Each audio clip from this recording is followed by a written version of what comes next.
nous tenons à dire au gouvernement en place que la visite du président nigérien, pour une première fois, était un exploit au vu du monde, ainsi que les défilés aériens qui ont eu à se produire à la place de l'Amazone. Voilà. Ils ont donné déjà une image du peuple béninois, en quelque sorte, à travers le monde actuel et les événements qui se passent. Et nous sommes fiers du gouvernement en place puisque, bon, le président chaque jour se lève pour satisfaire le désir de la population. Même si sur le plan social, d'autres approuvent, ça peut être injuste, mais il y a à dire que, bon, chaque jour avec son heure et chaque personne avec son moment. Je pense que cette année, l'indépendance a été meilleure par rapport aux autres années. Parce que pour moi, je vois que cette année, on a eu la visite de plusieurs cadres, comme le président du Nigeria, Dangote et d'autres. Bon, pour moi, je vois que cette année, il y a eu l'amélioration dans le cas où nous avons eu au moins 5 hélicoptères qui ont eu à s'envoler dans l'air. Nous avons des problèmes au Bénin. Et ces problèmes-là sont là et puis on n'arrive pas à résoudre ces problèmes. Et vous voulez que la fête soit belle? Non. Il y a des écrans par-ci, par-là. Mais les gens n'ont pas eu ce privilège de dire que bon, je suis en train de regarder ça. Non. Nous avons des problèmes. Le peuple a faim. Et après, c'est pour nous dire que nous avons dépensé des milliards pour l'organisation. Attends, qui en profite? Ce n'est pas le gouvernement. Le peuple a faim. Il manque un peu d'insuffisance dans le cas où on ne permet pas à la population béninoise d'assister aussi à l'indépendance. Parce que nous avons vu qu'il y a eu seulement ceux qui constituent le développement du Bénin, seuls qui participent à l'indépendance. Donc moi je vois qu'il faut qu'on nous donne aussi l'accès pour que, comme il faisait les années passées à l'Étoile Rouge, tout le monde est présent, mais c'est ce que moi je pense. Moi je pense que si l'État pouvait ramener cela, ça serait meilleur pour nous les citoyens. Merci. Ce que moi je veux de plus, c'est la réconciliation. C'est ça qui est très important. Il faut la réconciliation. Pour que les gens qui sont à l'étranger reviennent dans le pays, pour qu'ensemble nous allons bâtir notre pays. Parce que le pays, vraiment, ça ne va pas.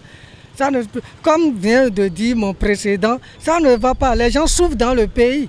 Hein? Il faut qu'on réunisse, que tous les hommes du Bénin réunissent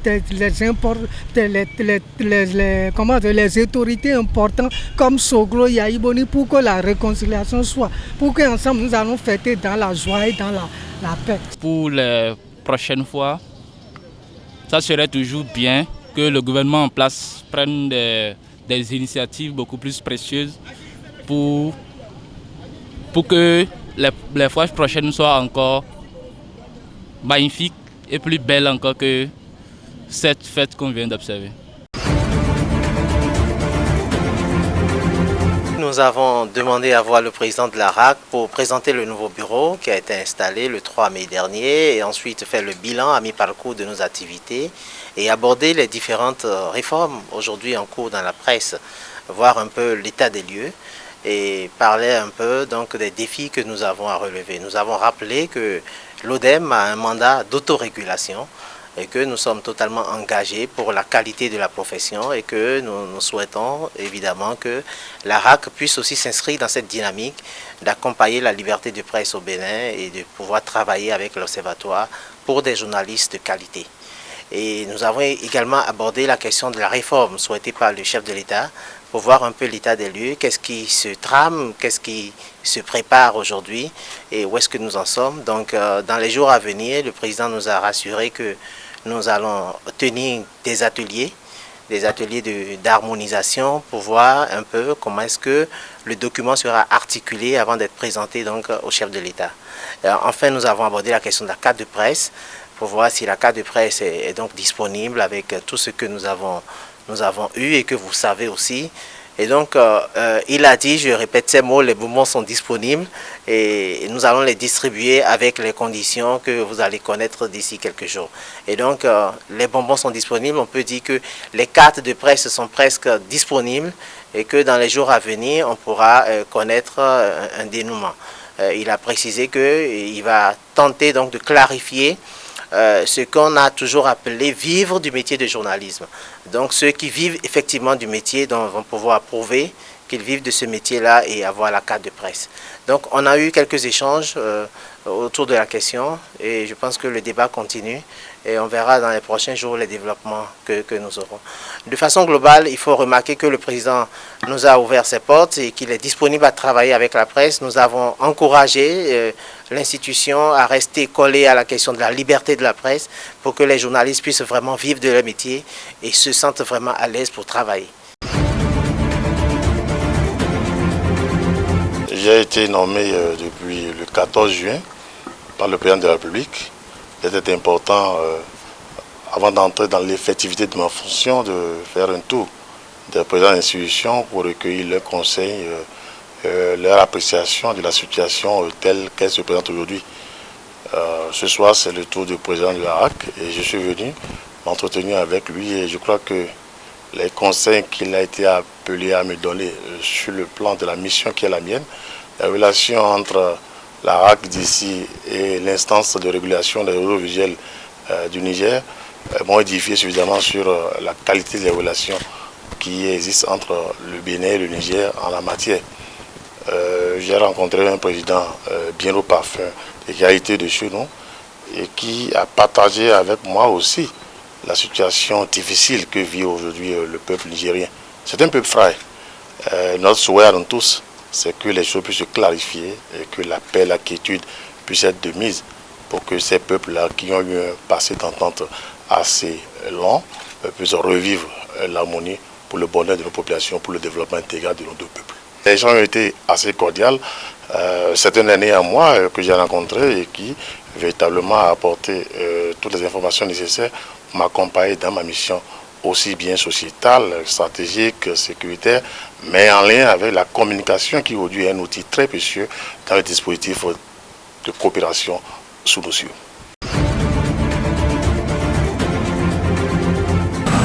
Départ de Cotonou pour Grand Popo. Aux abords du véhicule, les ouvriers de la chapelle constitutionnelle du Christ, CCC, destination, place des fêtes et d'hébergement qu'au séjour, Silva Beach, situé dans la ville de Grand Popo, plus précisément à Agoui. Ambiance de chaque année. Cette initiative du général prophète Charles Totimé, fondateur de la chapelle constitutionnelle du Christ CCC, coïncide cette année avec la célébration du 63e anniversaire de l'indépendance du Bénin. Tout a commencé par une prière d'ouverture. À m'aider les stressés. M'aider le stressé. À m'aider d'autres kada d'autres me boubou. M'aider do wahala bodo li. Kaka mi labe mi les trois les filles à Yesu. Kaka mi na do mi lo kolesi fi we o. Nane non me wa patane bou. Amen. Na bodu ni no me no le bini. Danse, musique de tout genre, jeux individuels ou collectifs. Ce sont entre autres activités qui ont meublé cet instant de joie entre les ouvriers du CCC et le général prophète Charné Totimé. Très ému, ses fidèles n'ont pas tari de mots pour apprécier à sa juste valeur l'initiative. Nous sommes venus ici nous distraire, c'est notre papa qui nous a amenés ici. Chaque année, il nous offre ce cadeau merveilleux pour sortir, pour venir se distraire et prendre et voir la vie d'une autre manière en fait. Nous sommes des ouvriers, on travaille depuis un an. Bon, il faut qu'on choisisse au moins une seule journée pour ces ouvriers, pour qu'ils puissent s'épanouir, pour qu'ils se connaître de plus. C'est un peu ça. Papa, le prophète Charné Totimé, un grand merci. Merci pour cette magnifique journée et que Dieu le bénisse. Le bénisse plus davantage. Cette initiative, qui est à sa deuxième édition, devient une habitude pour le général prophète Charné Totimé après plusieurs mois d'activité au sein de son église. Un geste plein de sens. Chaque année. À CCC, ce programme a été instauré. Chaque année, ça se fait. C'est la rencontre des ouvriers. La rencontre des ouvriers des trois sites, de tous les sites de CCC. Et c'est un jour particulier pour que ces ouvriers-là se connaissent. Dans le travail avec Dieu, le travail à l'église, il y a le stress, c'est vrai. Parfois on est fatigué. Et il faut aussi de ces jours-là, des jours comme ceci, pour se distraire. Alors c'est pourquoi ce jour a été instauré à CCC. C'est peut-être le 1er mai, c'est peut-être le 1er août que ça se fait. Mais aujourd'hui on est là, le 1er août. Et le prophète est en train d'exhorter tout travailleur dans la maison de Dieu, de savoir qu'il est en train de travailler en fait pour Dieu. Non pas pour un homme, mais pour Dieu. Et ce que vous êtes en train de faire à l'église, peut-être qu'on ne vous reconnaît pas votre place, parce que peut-être qu'on ne vous donne pas le mérite qu'il faut. Ne soyez pas découragés et sachez que vous êtes en train de travailler pour Dieu. C'est à Dieu, c'est Dieu qui vous a appelé, c'est à Dieu que vous avez à rendre compte.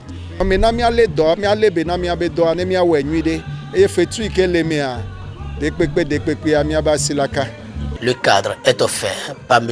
René Da Silva, promoteur de Silva Beach, fidèle de la chapelle constitutionnelle du Christ. Il se dit très heureux d'avoir accueilli chez lui ses frères et sœurs en Christ. Je pense même que le caractère religieux ne prévaut pas, puisque l'Église même a voulu offrir un cadre pour que les membres se connaissent au-delà des rencontres du dimanche.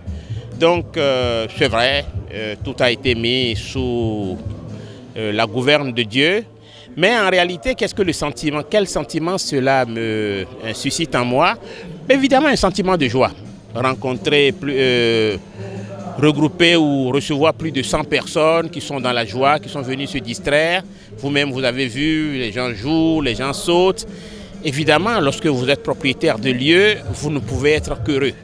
Donc le sentiment qui prédomine, c'est un sentiment de joie, de voir une maison comme celle-ci abriter autant de monde, qui sont tous unis par un même sentiment, le sentiment de, comme on dit familièrement, pardonnez-moi l'expression, qui ont un seul objectif, s'éclater. Voilà. La prière de clôture a mis un terme à l'édition 2023 de cet événement. Les regards sont alors tournés vers la prochaine édition, celle de 2024, avec de grandes surprises.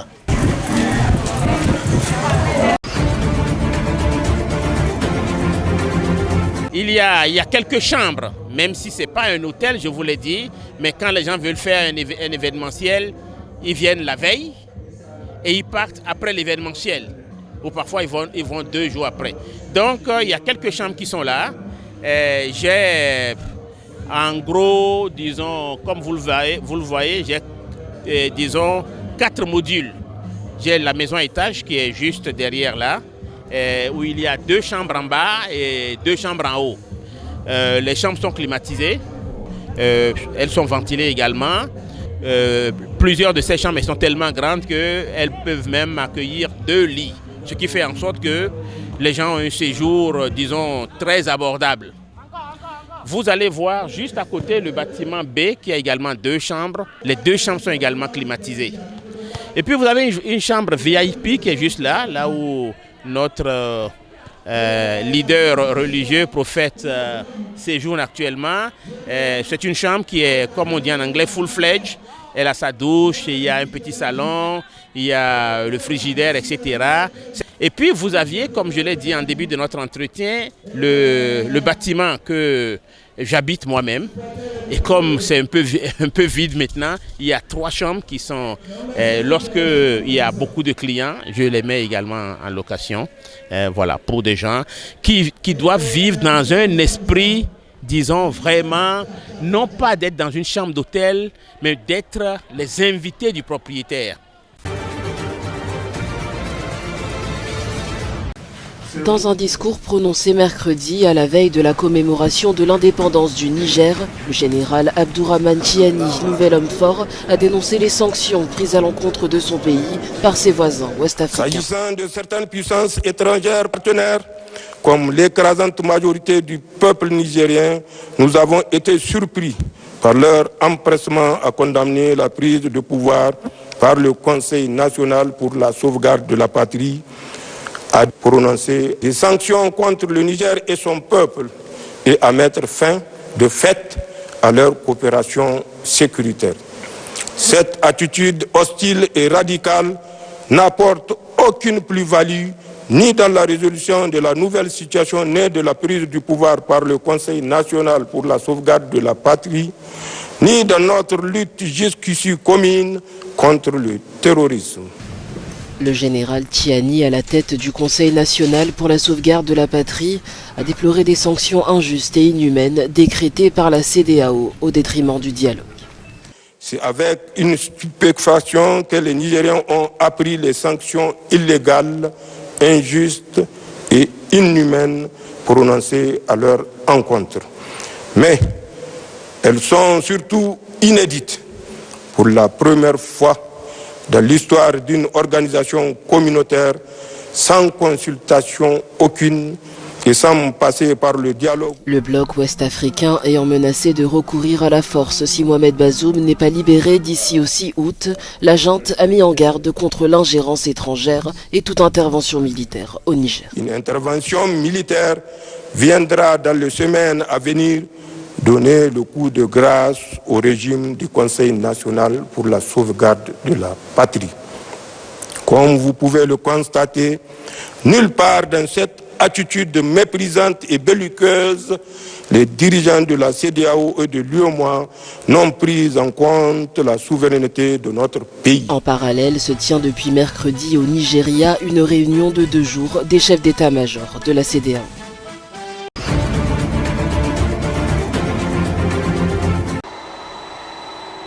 Sur le tarmac de l'aéroport de Rome, le ministre italien des Affaires étrangères attend le débarquement d'un avion militaire. À bord, près de 100 ressortissants étrangers, dont une 60aine d'Italiens résidant au Niger. Ils ont été évacués pour raison de sécurité après le coup d'état militaire survenu la semaine dernière. Une 40aine de civils italiens a pour le moment décidé de rester au Niger. Il s'agit en grande partie de membres d'ONG. Nous continuerons par l'intermédiaire de notre cellule de crise et de l'ambassade d'Italie à suivre le cas de chaque citoyen italien. Pour notre gouvernement, la priorité actuelle est de garantir la sécurité de tous nos ressortissants. Au total, un peu moins de 500 ressortissants italiens résident au Niger, en majorité des militaires, des soldats déployés dans le pays pour former l'armée nigérienne. L'ambassade italienne à Niamey reste quant à elle ouverte et opérationnelle. À Rome, les autorités expliquent ce choix par le fait que selon elles, il n'y a pas d'hostilité envers les Italiens au Niger.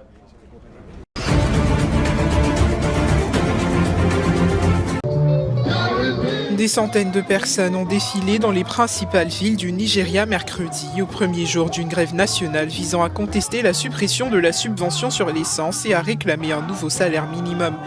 Les manifestations ont été organisées par le Congrès du travail du Nigeria, l'organe de coordination des syndicats. La suppression de la subvention sur le carburant a augmenté le coût de presque tout dans le pays jusqu'à présent. Mais si nous parlons précisément de transport, pour que quelqu'un puisse se déplacer de sa maison à son bureau ou aller au marché, ce n'est plus possible. Tout le monde s'en plaint. Composés de fonctionnaires, les syndicats ont déclaré que les mesures d'incitation économique annoncées cette semaine par le président nigérian Bola Tinubu pour pallier la hausse n'étaient pas suffisantes. Ils l'ont également accusé de ne pas avoir agi rapidement pour atténuer les effets de certaines de ces politiques qui auraient entraîné une flambée des prix des denrées alimentaires et la plupart des autres produits de première nécessité. L'option de poursuivre ces manifestations pendant une période plus longue nous est ouverte. Cela dépendra de l'approche de l'État nigérian qui déterminera la durée de cette action. Les syndicats ont déclaré que la grève durerait une semaine, mais ils pourraient avoir du mal à maintenir les manifestations, car des dizaines de millions de personnes sont employées dans des secteurs informels de l'économie, sans représentation syndicale.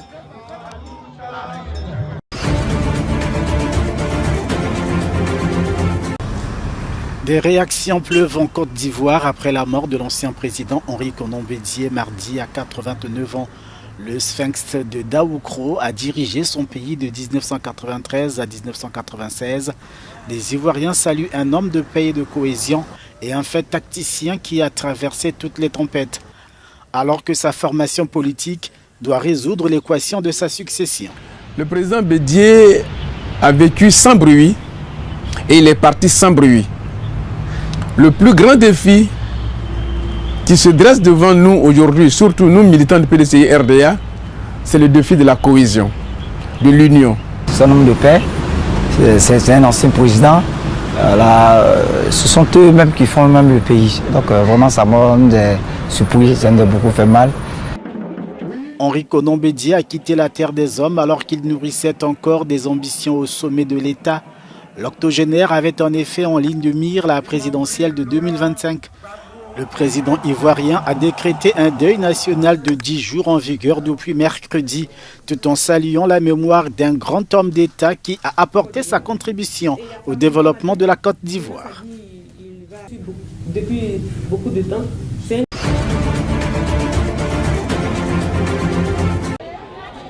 Les États-Unis soutiennent l'initiative kenyane visant à diriger une force multinationale en Haïti minée par la violence des gangs. Mardi, Washington s'est engagé publiquement à soumettre une résolution au Conseil de sécurité de l'ONU autorisant le Kenya à apporter un soutien sécuritaire dans l'État caribéen. Nous nous engageons à trouver les ressources nécessaires pour soutenir cette force multinationale. Il est néanmoins trop tôt pour entrer dans les détails, mais les choses seront plus claires une fois que les Kenyans auront mené leur mission d'évaluation initiale. Je tiens à souligner que le secrétaire d'État Anthony Blinken s'était entretenu avec le président du Kenya avant de quitter l'Australie. Ils ont discuté de la manière dont nous pourrions coordonner cette mission. En octobre 2022, le Premier ministre haïtien Ariel Henry lançait un appel urgent pour le déploiement immédiat d'une force armée en Haïti. 9 mois plus tard, le Kenya a été le premier pays à envisager de diriger une force, en proposant notamment d'envoyer 1000 policiers afin d'appuyer les efforts des forces de sécurité haïtiennes.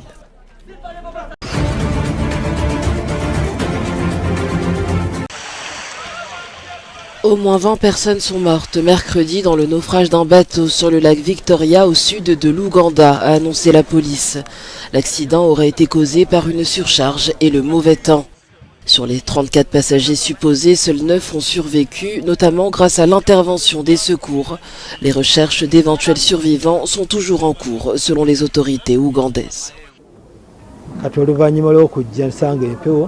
Alors que nous étions en pleine navigation, le vent a soufflé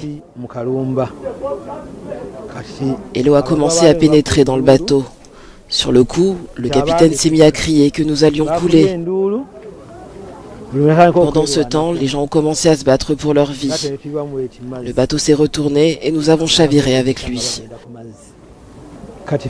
J'ai ensuite imploré la miséricorde de Dieu lorsque j'ai senti la mort s'approcher, et d'autres m'ont suivi. Moi, j'ai survécu car j'ai pu m'accrocher à la partie supérieure du bateau. Le plus grand lac d'Afrique a été le théâtre de nombreux naufrages et dans la majeure partie des cas, ils sont imputés aux intempéries et à la surpopulation des bateaux.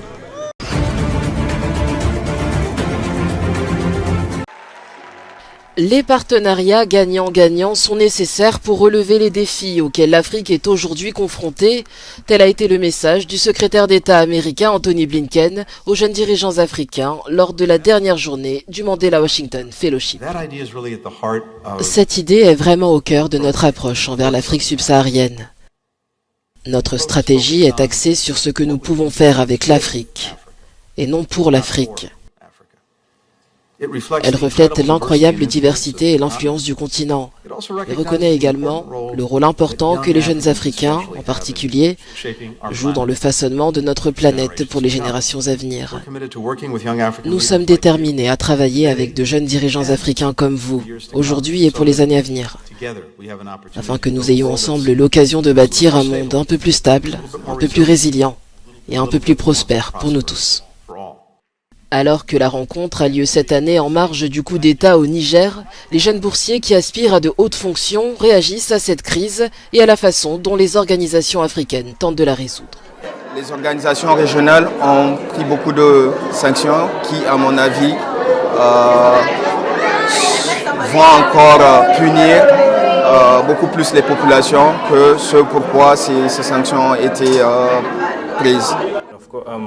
En tant qu'entrepreneur, je m'inquiète de la situation économique du pays, qui était déjà en difficulté. Le programme Mandela Washington Fellowship, né en 2010, est le projet phare de l'initiative américaine en faveur des jeunes leaders africains. Cette année, ils sont 700 à avoir été sélectionnés pour être formés aux États-Unis.